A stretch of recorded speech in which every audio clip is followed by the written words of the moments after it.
Olá, irmãos. Vamos continuar nessa oitava aula a analisar o capítulo 2 desta segunda epístola do apóstolo Pedro, ok? Então, nessa aula, nós vamos avançar e analisar dos versículos 10 até o versículo 16. Mas como nós temos feito, vamos aqui analisar um pouco o esboço da sessão antes de ir para o texto. A sessão em que nós estamos agora é a sessão de número 3 da segunda carta de Pedro, que trata a respeito do engano dos falsos mestres. Só lembrando a você que a segunda carta de Pedro ela foi escrita como uma carta de alerta especialmente contra os falsos mestres, é um chamado à perseverança, é um chamado à continuação na salvação, na vida de piedade. Este é o assunto que domina o primeiro capítulo. Pedro mostra para eles que eles já possuem o que eles precisam para perseverarem na vida cristã, para continuarem firmes na vida cristã. Eles já possuem a obra de Deus e já possuem a revelação na pessoa de Cristo, mas especialmente nas Sagradas Escrituras. Agora, no capítulo 2, até a metade do capítulo 3, o apóstolo Pedro vai falar a respeito do engano dos falsos mestres, daquilo que os falsos mestres têm feito no meio do povo. E, basicamente, o apóstolo Pedro lida ou discursa a respeito de dois enganos, as duas principais más influências dos falsos mestres. A primeira delas, que toma conta de todo o capítulo 2, é o antinomianismo, que é uma vida dissoluta, uma vida de pecado, uma vida sem a consideração das leis de Deus. E no capítulo 3, versículo de 1 a 16, o assunto será a negação da volta de Cristo. São essas duas principais influências negativas dos falsos mestres que o apóstolo Pedro procura combater, ok? Na aula passada, nós começamos a analisar o capítulo 2 e vimos até o versículo 9. Basicamente, eu mostrei para vocês que os versículos 1 a 3 lidam com a identidade dos falsos mestres. Basicamente, o apóstolo Pedro mostra que os falsos mestres são marcados por dois elementos. O primeiro deles é a infiltração de heresias destruidoras e o segundo deles é uma vida que renega aquilo que eles aparentemente pregam, que são salvos pelo Senhor Jesus Cristo. Então essas são as duas marcas de um falso mestre. Então Pedro estabelece um paradigma, que é o paradigma de que os falsos mestres eles atraem muitos seguidores e que todos eles serão julgados. Isso mostra no versículo 2 e versículo 3. E então nós vimos até o versículo 9 que o apóstolo Pedro usa três principais exemplos no Antigo Testamento para enfatizar esta realidade, a realidade deste paradigma, que é os falsos mestres tendo muitos seguidores e todos eles serão um dia julgados. Você tem o exemplo dos anjos, mostrando que se Deus ele exerceu o seu juízo contra anjos, ele vai fazer isso contra estes homens também. Em segundo lugar, você tem o exemplo da época de Noé, do dilúvio, para enfatizar aqui que a grande maioria segue os falsos mestres, enquanto poucos seguem os pregadores da justiça. E então também você tem o exemplo de Sodoma e Gomorra, pela gravidade com que eles pecavam, o seu juízo também foi com a mesma gravidade. Versículo 6, tendo Deus libertado apenas a Ló, ok? Porque Ló soube se angustiar com aquele tipo de prática pecaminosa em Sodoma e Gomorra. Então nós temos aqui estabelecida a seguinte ideia, que os falsos mestres atraem muitos seguidores e que Deus há de julgá-los, ok? E o versículo 9, ele termina falando que Deus sabe reservar sob castigo os injustos para o dia de juízo. Por que eu estou enfatizando o verso 9? Porque a partir do verso 10, o apóstolo Pedro ele vai descrever quem são estes injustos, ok? Então agora o apóstolo Pedro, a partir do versículo 10, ele vai descrever o caráter dos falsos mestres, ok? Aquilo que no versículo 9 ele chamou de injustos. Então aqui no esboço da sessão, só para enfatizar que nós ainda estamos nessa partezinha A, aqui, onde o apóstolo Pedro está tratando a respeito do antinomianismo. Então vamos colocar aqui o texto que a gente vai começar a analisar agora.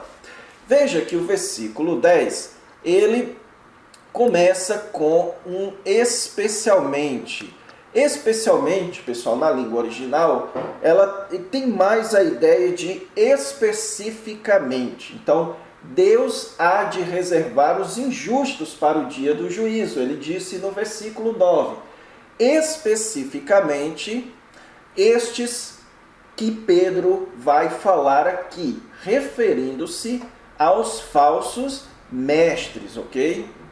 Então, a ênfase aqui é nestes falsos mestres. E um detalhe estilístico que eu quero chamar a sua atenção é a quantidade de gerúndios que o apóstolo Pedro utiliza. Isso gerúndios na língua portuguesa, certo? Você vai notar que só aqui na sua tela você tem a expressão seguindo, você tem mais para frente falando aqui no versículo 12, depois você tem recebendo, considerando, depois no versículo 14 você tem aqui o tendo os olhos cheios de adultério, engodando almas inconstantes, tendo o coração exercitado na avareza, abandonando o reto caminho, ok? Então você tem aqui uma quantidade excessiva de gerúndios, certo? Por que eu estou enfatizando isso? Porque o apóstolo Pedro, quando ele utiliza, na verdade, esse tipo de gerúndio sendo utilizado na língua original do Novo Testamento, ele está querendo enfatizar uma ideia principal. Então, em cada parte, nós precisamos procurar essa ideia principal. E a ideia principal, ela sempre está no modo infinitivo, no modo normal. Então, no versículo 10, a ênfase aqui é nessa expressão: andam em imundas paixões e menosprezam qualquer governo, atrevidos, arrogantes, não temem difamar autoridades superiores. Então, no versículo 10, o apóstolo Pedro, ele está aqui enfatizando a ideia da imoralidade sexual, ok? Então, quando ele fala aqui que seguindo a carne, andam em imundas paixões e menosprezam qualquer governo. O que o apóstolo Pedro está querendo dizer aqui? O que ele está querendo dizer, pessoal, quando ele fala em imundas paixões, ele está falando aqui de desejos de natureza pecaminosa, andam em corrupções, assim como o povo de Sodoma e Gomorra, certo? Então sempre tenha em mente as ilustrações que ele utilizou anteriormente.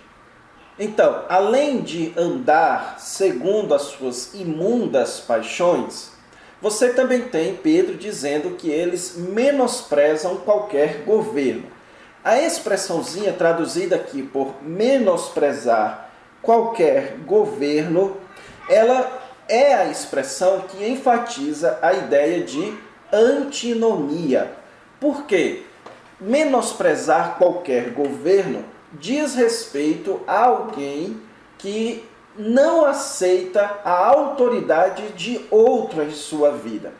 Uma ideia semelhante você encontra em Judas, versículo 16, quando ele fala: os tais são murmuradores, são descontentes, andando segundo as suas paixões. Ou seja, quando eles andam em imundas paixões, eles estão seguindo as suas próprias paixões. Eles não estão seguindo a autoridade de outro. As suas decisões são tomadas de acordo com os seus próprios desejos carnais. Um outro exemplo está em Judas, versículo 18, os quais vos diziam: no último tempo haverá escarnecedores, andando segundo as suas ímpias paixões. Então veja que a mesma ideia ocorre aqui no capítulo 2, versículo 10. Eles andam segundo as suas imundas paixões e menosprezam qualquer governo. O que Pedro então está dizendo aqui? Que uma das características dos falsos mestres é que eles são pessoas sem leis fora deles. Eles não seguem a autoridade de ninguém. Eles são pessoas que seguem a sua própria autoridade, os seus próprios desejos. Eles são senhores de si mesmos, ok? Isso é sinônimo de uma pessoa antinomianista, que é uma pessoa que não segue lei nenhuma, ela segue as suas próprias leis, ok? Então este aqui é o ponto inicial que Pedro está querendo colocar. O falso mestre não segue a autoridade de Deus, mas segue a sua própria autoridade. E então, no final do versículo 10 e versículo 11, o apóstolo Pedro dá um exemplo deste tipo de postura da parte deles. Ele diz que eles são atrevidos, arrogantes, não temem difamar autoridades superiores. Aqui, pessoal, o apóstolo Pedro está descrevendo que os falsos mestres são pessoas atrevidas e arrogantes. A palavra atrevida aqui é a palavra presunção, é alguém que não tem a real noção da autoridade de alguém, por isso ele é presunçoso. E a palavra traduzida aqui por arrogante é alguém que segue a sua própria vontade. É alguém que é cheio de vontade própria. Por exemplo, lá em Tito, capítulo 1, versículo 7, fala disso, que o pastor ele não pode ser arrogante, ele não pode ser alguém audacioso, certo? É essa a ideia aqui. Alguém que acha que a sua vontade é sempre superior à vontade dos outros. Então, uma marca dos falsos mestres é que eles são, em resumo, pessoas rebeldes. E aí o apóstolo Pedro menciona que eles não temem difamar, e a palavra difamar aqui é a tradução da palavrinha blasfemar, ok? Então eles não tendem blasfemar seres superiores. A expressão traduzida aqui por autoridades superiores é uma palavrinha só na língua original, que é a palavrinha doxas, que tem a ideia de seres celestiais, que certamente aqui englobam não apenas Deus, como também os anjos. São seres espirituais. Então Pedro está dizendo que eles são arrogantes, rebeldes, ao ponto de nem respeitar a realidade celestial, quanto mais a realidade material, física deste mundo. E o versículo 11 nos mostra que isso nem os anjos fazem, nem os anjos que são celestiais são audaciosos a este ponto, porque o versículo 11 mostra que anjos, embora maiores em força e poder, não proferem contra estas autoridades celestiais juízo infamante na presença do Senhor. Então aqui o versículo 11, pessoal, ele tem a mesma ideia aqui de Judas, capítulo 1, Judas, versículos 8 e 9, quando fala lá que o arcanjo Miguel, quando contendia com o diabo e disputava a respeito do corpo de Moisés, não se atreveu a proferir juízo infamatório contra ele. Pelo contrário, disse: o Senhor te repreenda. Bem, então deixe-me explicar aqui mais ou menos o que estava acontecendo. De acordo com vários documentos históricos da época, este grupo, este tipo de doutrina seguida por estes homens, eles afirmavam que determinadas estrelas eram consideradas seres celestiais. Eles consideravam como seres celestiais. E eles tinham uma prática que era a prática de blasfemarem contra os seres celestiais, especialmente contra os chamados demônios, Satanás e os seus anjos. Aqui você tem a mesmíssima ideia do que hoje é chamado de batalha espiritual, que é o confronto direto contra as forças celestiais do mal, certo? Forças espirituais do mal. Era exatamente isso que acontecia aqui. Eles eram arrogantes até o ponto de se acharem superiores a seres celestiais do mal, fazendo aquilo que nem mesmo os anjos faziam. Então nós temos documentos que mostram que eles tinham essa prática de rogarem blasfêmias contra os demônios, como se estivessem desafiando os próprios demônios, ok? Fazendo então aquilo que nem mesmo os anjos faziam. Então, a ênfase aqui é que eles eram pessoas cheias de orgulho e que por conta deste orgulho eles eram antinomistas, eles não seguiam leis, eles se achavam superiores a qualquer tipo de autoridade, certo? Então este é o primeiro elemento de um falso mestre. Ele não reconhece a autoridade de ninguém. Ele se faz a sua própria autoridade. E isso é uma marca dos falsos mestres de hoje. Eles se colocam como grandes autoridades, como aqueles que ditam as leis. Então, nesse momento em que eu estou gravando esta aula, há poucos dias atrás, apareceu na TV dois homens que são tidos como grandes autoridades, certo? Um deles era um pastor, sei lá, um mestre norte-americano chamado Morris Cerullo. E todos eles são colocados como autoridades, como alguém que tem poder, inclusive, sobre o mundo celestial. Eu já vi, por exemplo, exposições de homens como o pastor Marco Feliciano, em que ele determina que num espaço de alguns quilômetros ao redor daquela igreja, os demônios se afastem dali. Então são pessoas que arrogam para si uma autoridade que nem mesmo os anjos possuem. Então eles andam seguindo a sua carne, certo? Andam seguindo a sua própria autoridade. e por isso eles são antinomistas, eles não se sujeitam à autoridade de Deus, eles se fazem a sua própria autoridade. Agora no versículo 12 e versículo 13, nós mais uma vez temos uma outra ideia agora a respeito dos falsos mestres. O versículo 12 diz que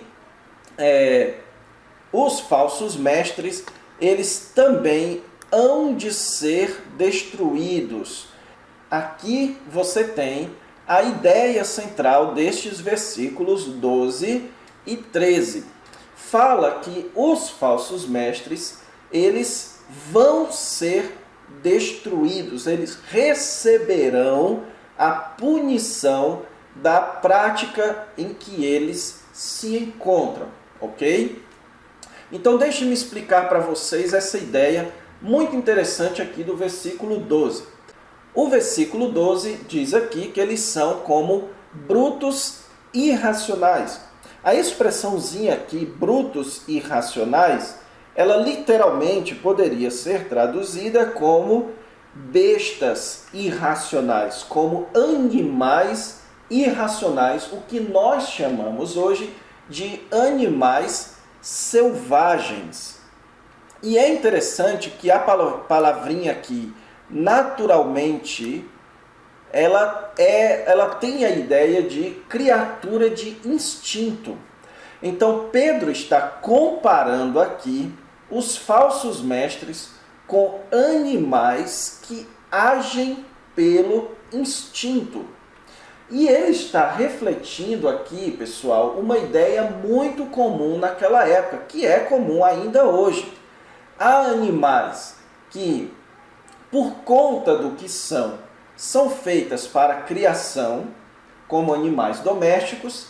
Há animais que, pelo que são feitos para a alimentação, como é o caso das vacas, como é o caso da galinha ou do peixe. E você tinha também, naquela época, animais que, pelo que eles serviam apenas para entretenimento e para caça. Ainda hoje é muito comum nos Estados Unidos as pessoas caçarem por puro entretenimento. Cidades lá instituem uma temporada de caças para evitar que os animais entrem dentro da cidade. Então as pessoas pegam as suas armas e vão se divertir caçando animais. E naquela época isso acontecia também. Então Pedro está comparando aqui os falsos mestres com esse tipo de animal que só serve para ser caçado. Então ele está dizendo que os falsos mestres, eles não servem para produzir nada. Eles são inúteis. Eles não trazem nada de bom para este mundo. A única serventia para eles neste mundo é ser caçado e punido pelo próprio Deus. Isso é enfatizado na expressão falando mal daquilo em que são ignorantes. Ou seja, eles eram pessoas totalmente ignorantes quanto às coisas que eles blasfemavam. Então, no versículo anterior, nós vemos que eles blasfemavam contra essas autoridades superiores, estes seres celestiais, do mal, no caso, os demônios. Então, isso mostra que eles são pessoas que falam mal daquilo que eles mesmos são ignorantes. A ignorância dos falsos mestres mostra que eles são pessoas inúteis. E então, no final do versículo 12, diz aqui que na sua destruição também hão de ser destruídos, certo? A ideia aqui do versículo, final do versículo 12 e também no começo do versículo 13, é que eles receberão exatamente aquilo que eles merecem receber. Então, na sua destruição, também hão de ser destruídos. Você tem aqui um joguinho de palavras com a palavra corrupção, certo? Na sua corrupção, eles também serão corrompidos. Ou seja, por causa do seu procedimento antinomista, por causa do seu procedimento corrupto, eles serão corrompidos, eles serão destruídos. Por causa da destruição que eles provocam, eles serão destruídos. A mesma ideia que eu dei na ilustração dos animais. Alguns animais em cidades norte-americanas, eles começam a entrar na cidade e causar estrago ali. Por conta disso, eles precisam ser destruídos antes ou consumidos antes. E a mesma ideia aqui. E no versículo 13, ele diz, recebendo injustiça por salário da injustiça que praticam. Aqui, pessoal, você tem uma tradução bastante imprecisa, porque existe uma inserção de palavras que não se encontram no original. Então, aqui, nem a palavra injustiça aparecem nessa parte aqui, e essa expressão que praticam também não aparece na língua original. A única ideia que aparece no texto grego é recebendo por salário da injustiça. Ou seja, a injustiça que eles praticam requer um salário, requer uma punição ou uma consequência justa. Então, Deus há de dar aos falsos mestres exatamente aquilo que eles merecem, ok? Então é este o ponto aqui. Se eles são animais que só servem para causar destruição, Deus dará para eles exatamente aquilo que eles merecem, ok? Então, o final do versículo 13 mostra o nível da destruição que eles provocam, o nível da irracionalidade daqueles falsos mestres. Ele diz o seguinte: considerando como prazer a sua luxúria carnal em pleno dia, quais nódoas e deformidades, eles se regalam nas suas próprias mistificações, enquanto banqueteiam junto convosco. Veja aqui a ideia de eles se regalam nas suas próprias mistificações. Pedro está mantendo a ideia aqui, pessoal. A ideia de antinomismo, de uma autoridade pessoal, certo? Eles se colocando como autoridades pessoais. Então, nas suas próprias mistificações, você tem aqui a ideia dos seus ensinos criados por eles mesmos. Eles se regalam nos seus próprios ensinos, enquanto eles praticam uma série de práticas extremamente corruptas. Veja que Pedro fala que eles consideram como prazer a luxúria carnal em pleno dia. Então Pedro está se referindo às práticas imorais que os falsos mestres mantinham em pleno dia. Naquela época, pessoal, o mais comum era que a imoralidade ela fosse praticada à noite, e assim como é hoje, certo? Porque à noite ela tem esse tom de escondido, esse tom de secreto. Mas esses falsos mestres, movidos por uma concepção equivocada da liberdade cristã, movido pelo seu antinomismo, eles não ligavam, eles praticavam as suas orgias e imoralidades aos olhos de quem quisesse ver em pleno o dia. Só que, ao mesmo tempo, eles se regalavam na mesa do Senhor. Eles praticavam as festas de fraternidade junto com a igreja. Você tem aqui a mesma ideia no versículo 12 do livro de Judas. Ele diz aqui: estes homens são como rochas submersas em vossas festas de fraternidade, banqueteando-se juntos, sem qualquer recato. Veja então qual é a ideia aqui.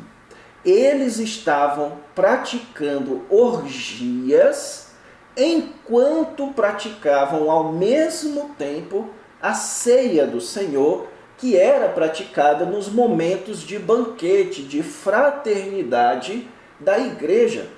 Então eles estavam praticando a imoralidade como parte da adoração ao Senhor. E isso como parte de suas próprias mistificações, de uma doutrina criada por eles mesmos. Então note, pessoal, a gravidade aqui do que era ensinado naquela época, ok? E hoje em dia, isso daqui também é comum. É óbvio que hoje em dia, por conta da moralidade cristã, da moralidade ocidental, esse tipo de prática ela já não é mais tão comum, a prática de orgias ao ar livre, certo? Então o sexo de certa forma, é visto com muito mais recato hoje do que era na época aqui do apóstolo Pedro. Porém, você tem ainda hoje igrejas que não ligam de praticar a imoralidade como uma prática de adoração a Deus, que não se preocupam com esse tipo de prática pecaminosa como parte da adoração a Deus, certo? Então você tem aqui uma imagem que ainda é muito presente nos dias de hoje. Mas o ponto de Pedro aqui é: os falsos mestres, eles não servem para nada. Eles não contribuem com nada. E por isso eles precisam ser tratados desta forma. Eles precisam ser tratados como animais que só servem para prejudicar uma cidade. E por isso que precisam ser caçados e mortos para que não façam mais isso. Então note o alto grau de visão negativa de Pedro para com estes falsos mestres, ok? Então, nós temos aqui já duas ideias a respeito dos falsos mestres. Eles são pessoas antinomistas que seguem as suas próprias autoridades e são pessoas inúteis. São pessoas que não contribuem com nada, por isso precisam ser tratadas desta maneira, ok? Então, vamos aqui agora ver os versículos 14 a 16. Nos versículos 14 a 16, pessoal, nós temos basicamente a inclusão de duas marcas de um falso mestre. A primeira delas é que eles são imorais e a segunda delas é que eles são avarentos. A primeira é que eles amam a prática da imoralidade sexual e a segunda é que eles amam a prática da avareza. O versículo 14 mostra essas duas ideias. Veja aqui a quantidade de gerúndios, certo? E nesse primeiro gerúndio, você tem aqui a relação. Todos estes gerúndios aqui, eles têm a relação com esta frase principal: se extraviaram seguindo o caminho de Balaão. Então, qual é o ponto aqui? Pedro vai enfatizar os elementos que mostram que os falsos mestres são pessoas extraviadas. E a sua ênfase é que, assim como Balaão, os falsos mestres também são pessoas marcadas pela prostituição e pela avareza. Veja que o versículo 14 diz: tendo os olhos cheios de adultério e insaciáveis no pecado. Ou seja, os olhos dos falsos mestres eram cheios de adultério e eram insaciáveis no pecado. A ideia aqui é que eles utilizavam os seus olhos para o pecado e eles não paravam de fazer isso. Então, os seus olhos eram incansavelmente utilizados para a prática do pecado, certo? Então, eles utilizavam os seus olhos de forma incansável na prática do pecado. Você certamente aqui tem uma menção ao que o Senhor Jesus Cristo fala em Mateus capítulo 5, versículo 28. E aquele que olha para uma mulher com intenção impura já adulterou com ela. Então é essa a ideia aqui. As suas intenções, elas são impuras, por isso o seu olhar, ele era impuro. Mas também eles engodavam almas inconstantes. E a palavra engodar aqui, ela tem a ideia de amarrar alguém. Então eles amarravam pessoas com almas inconstantes.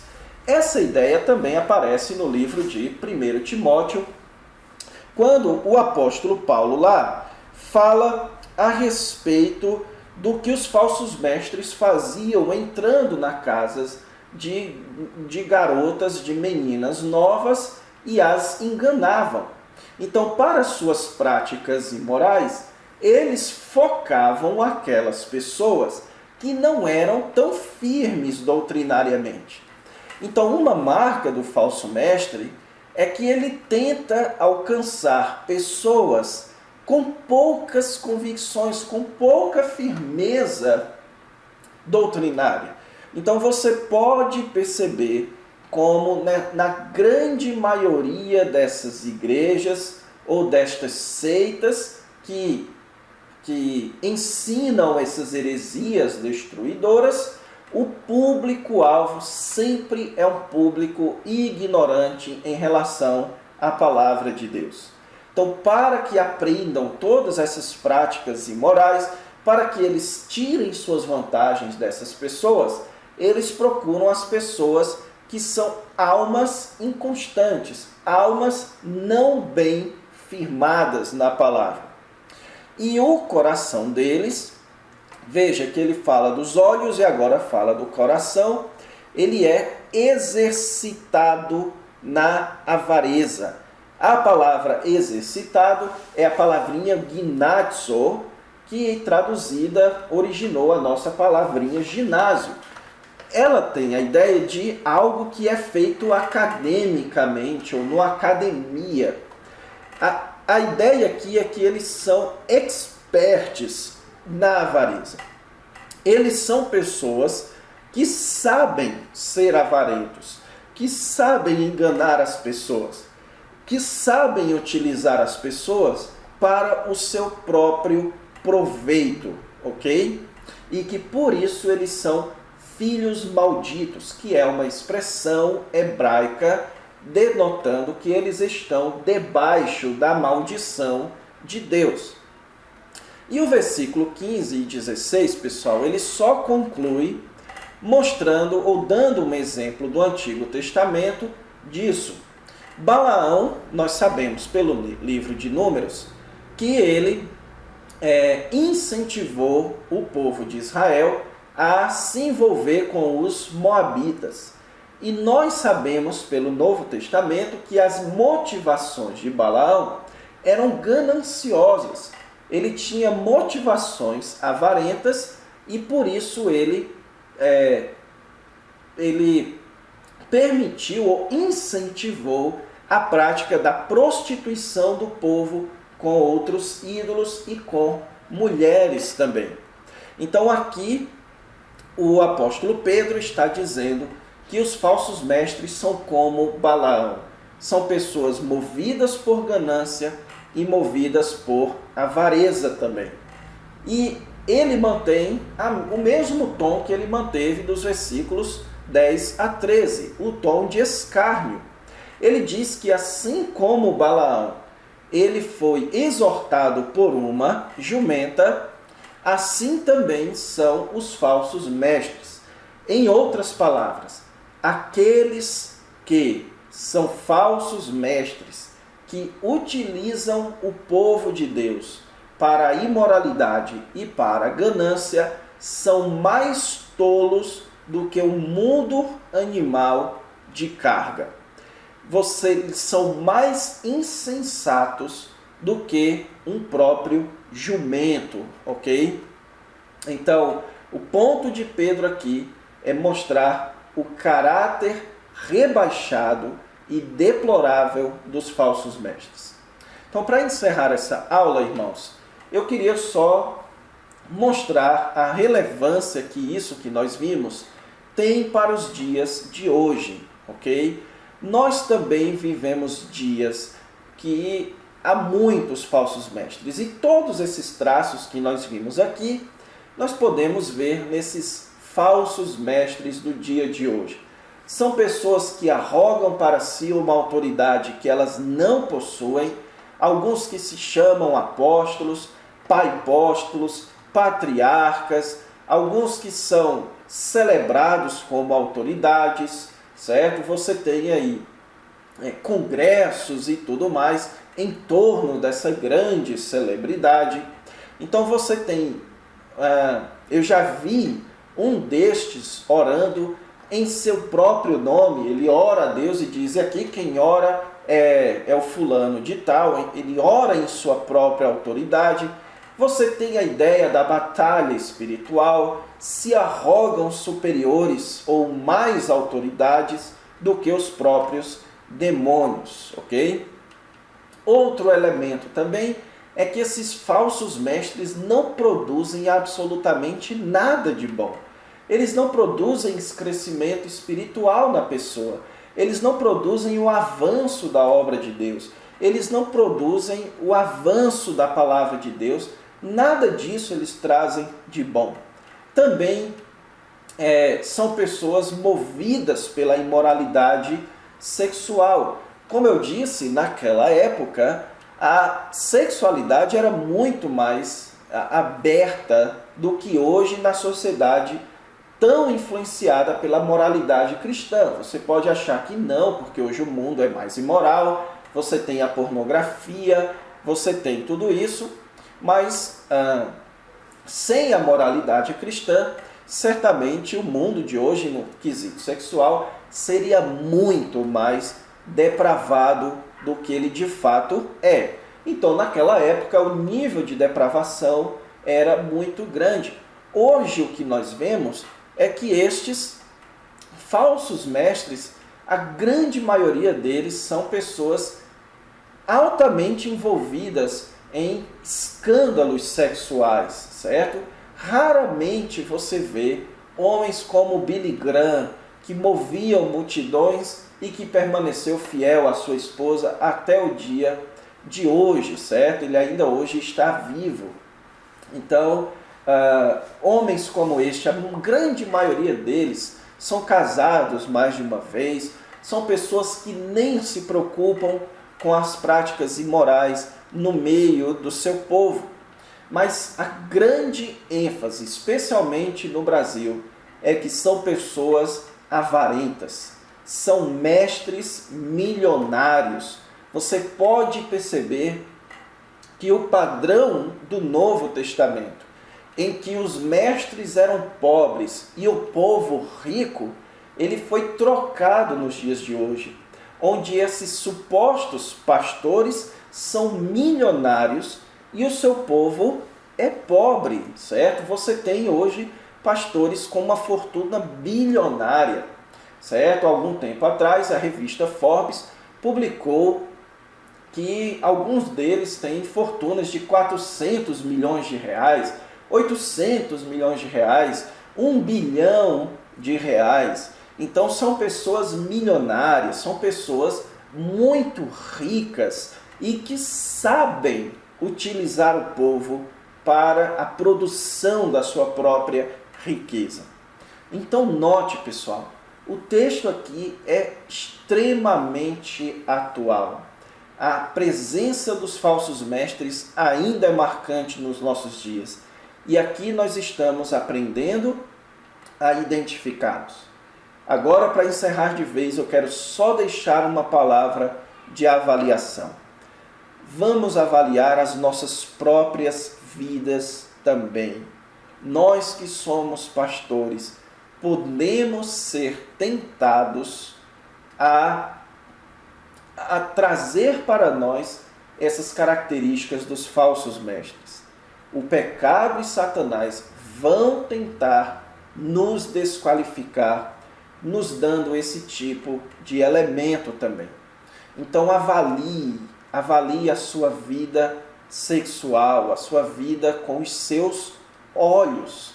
O que você anda fazendo com os seus olhos, certo? Como diz o professor Augusto Nicodemos, nós pastores somos tentados nas 3 grandes barras: a barra de ouro, a barra da saia e o conhaque de São João da Barra. Barra de ouro referindo-se à ganância, ao dinheiro, a barra da saia referindo-se à imoralidade sexual e o conhaque de São João da Barra, uma brincadeira, mas referindo-se aqui a uma vida dissoluta, a uma vida sem a disciplina, ok? Então vamos avaliar as nossas vidas também.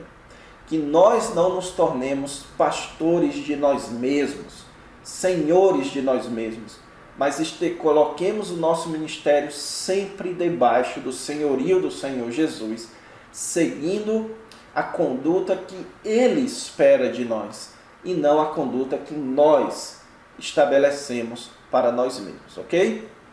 Então agora sim, vamos terminar aqui a nossa aula. Na próxima aula, então, a gente avança para encerrar o capítulo 2. Então até a próxima aula. Deus os abençoe.